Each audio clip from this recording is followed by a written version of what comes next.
Alors, il est temps de pratiquer. On va avoir notre premier cas pratique maintenant. Donc, je vous invite à regarder les instructions dans la leçon.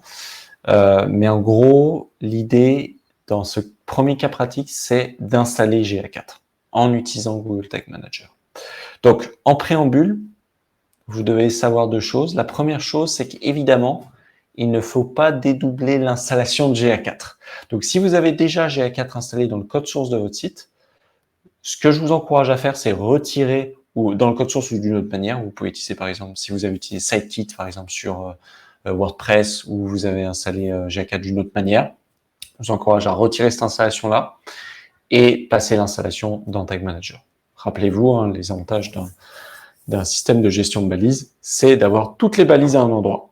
Et en plus, on verra quand on crée les événements avec GA4 que c'est utile d'avoir la balise d'installation dans Tag Manager, parce qu'on va l'utiliser en fait, pas que simplement pour l'installation. Donc, comment est-ce que l'installation se fait pour GA4? Alors, c'est probablement la balise la plus simple à créer. Il y a une première étape qui est d'aller chercher l'ID de mesure de votre propriété. Donc, je vais vous montrer comment faire rapidement. Donc, vous allez dans Google Analytics.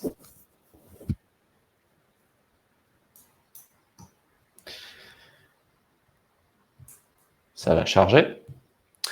Et vous allez ensuite aller dans la section Administration.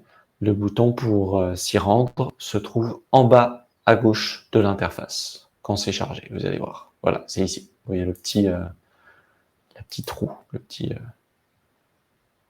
écrou.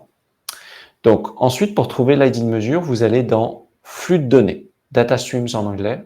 Donc, assurez-vous d'être bien dans la propriété GA4 que vous voulez utiliser. Ouvrez Flux de données et ensuite ouvrez votre flux de données. Et là, vous aurez votre ID de mesure. Donc, vous copiez. Alors là, vous avez deux possibilités. Je vais vous montrer la possibilité la plus longue et je vais vous montrer après la possibilité la plus courte et simple. Donc, la première possibilité, c'est d'utiliser une variable. Donc, je vais aller dans variable. Je vais créer une variable personnalisée. Je vais l'appeler GA4 ID de mesure. Et je vais l'associer au dossier GA4. Et je vais utiliser une constante. Vous vous rappelez, une constante, c'est une variable, une valeur qui ne change jamais. La valeur sera toujours ça. Sauvegarde. Ça, c'est la première manière de procéder. Je vais vous montrer la deuxième manière de procéder. Alors, l'intérêt de cette première manière, c'est que c'est particulièrement utile quand vous avez plusieurs ID de mesure, quand vous souhaitez accéder régulièrement à cette ID de mesure ou que vous voulez vous assurer d'accéder au bon ID de mesure. Si vous l'avez mis à un endroit et que vous ne voulez pas le réutiliser, etc., ça peut être très utile. Si vous avez seulement une balise de configuration et que vous ne réutiliserez jamais l'ID de mesure, peut-être que c'est un peu excessif de faire ça. Mais moi, j'ai tendance à le faire. J'aime cette manière, hein, cette approche-là. Donc, je l'utilise toujours, mais vous n'êtes pas obligé. Donc, comment est-ce qu'on fait? La prochaine étape, c'est quoi? C'est d'aller dans balise et de créer la balise. Donc, la balise, on va l'appeler GA4 configuration. C'est vous qui voyez, vous pouvez l'appeler installation ou quoi que ce soit. La manière pour laquelle, pourquoi on l'appelle configuration, c'est tout simplement ce que vous allez voir. Le modèle qu'on utilise, c'est GA4 configuration. Google eux-mêmes appellent ça une balise de configuration. C'est ce qui nous permet d'installer GA4, mais pas simplement. Je vais vous montrer après qu'on peut, dans cette balise-là, paramétrer un certain nombre de choses. Alors, quelles sont les deux étapes? Il y a deux dernières étapes ici. La prochaine étape, c'est d'ajouter l'ID de mesure. Donc, si vous avez créé la variable, vous pouvez aller chercher la variable. Donc, elle s'appelle, dans mon cas, j'en aurai deux, parce que j'ai fait un doublon. Ici, ID de mesure. Ou, comme je vous l'ai dit, si vous ne voulez pas créer une variable, ce qui n'est pas indispensable la plupart du temps, vous pouvez coller ici l'ID de mesure. Les deux fonctionneraient. OK? La dernière étape, c'est de rajouter un déclencheur. Dans le cas de cette balise-là, dans une implémentation vraiment de base, ce que je vous montre ici, vous allez juste utiliser le déclencheur fourni par défaut par Tag Manager qui s'appelle toutes les pages, all pages. Donc ce déclencheur-là, tous les conteneurs l'ont et l'ont dès le début. Il n'y a pas besoin de le créer. Je sauvegarde et on teste. Alors, j'ai déjà appelé ça comme ça, il semblerait, donc je vais juste mettre un petit tiret à la fin. On ne peut pas créer deux balises avec le même nom, ce qui est pas une mauvaise chose. Donc, je vais cliquer ici sur prévisualiser pour tester. Et je vais tester sur n'importe quelle page, ça n'a pas d'importance. Ça va être la page d'accueil, je supposerais.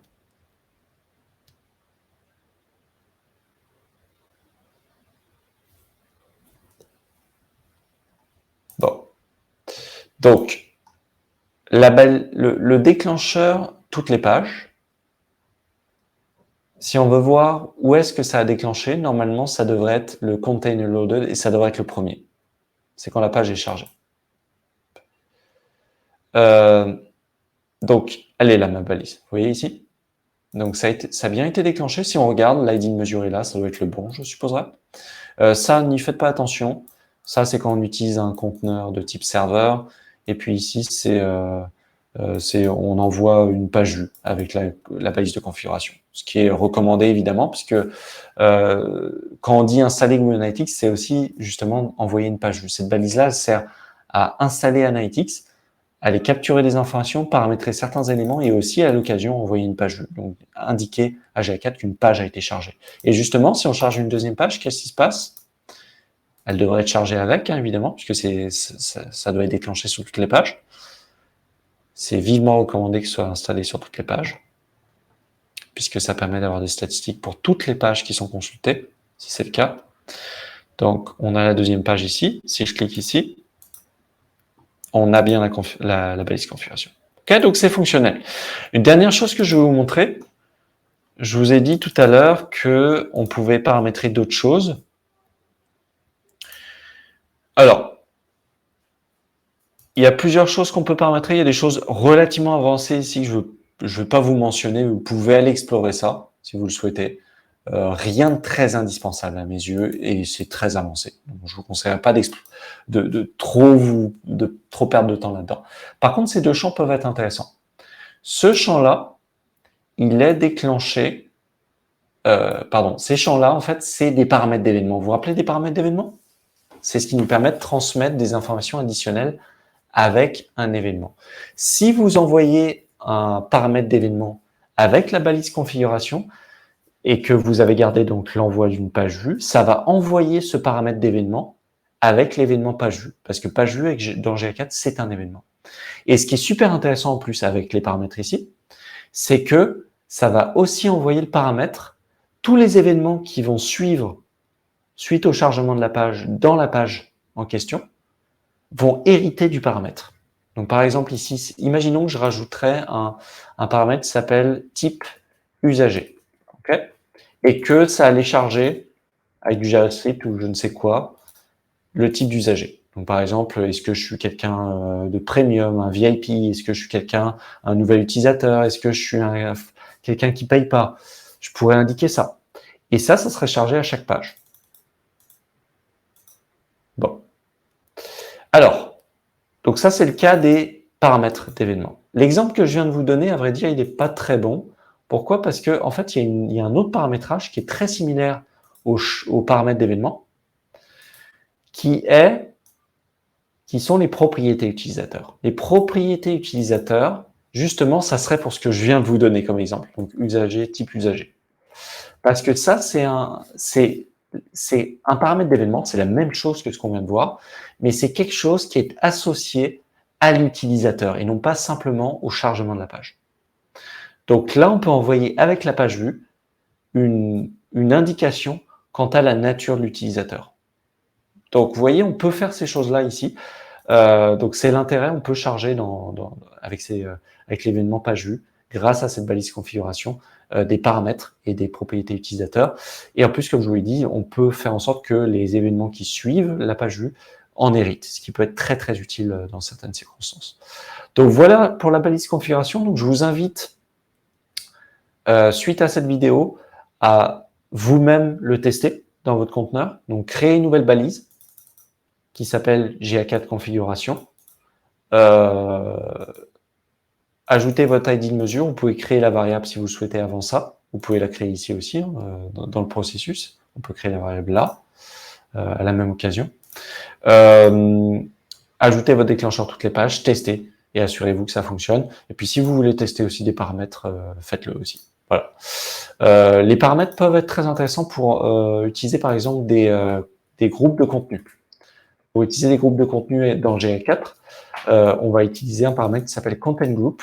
Et ici, on peut utiliser par exemple un lookup table. Vous vous rappelez, on avait vu cet exemple très rapidement ensemble. Donc, on pourrait créer une variable, par exemple, qui s'appelle de type lookup table, qui est basée sur le type de page.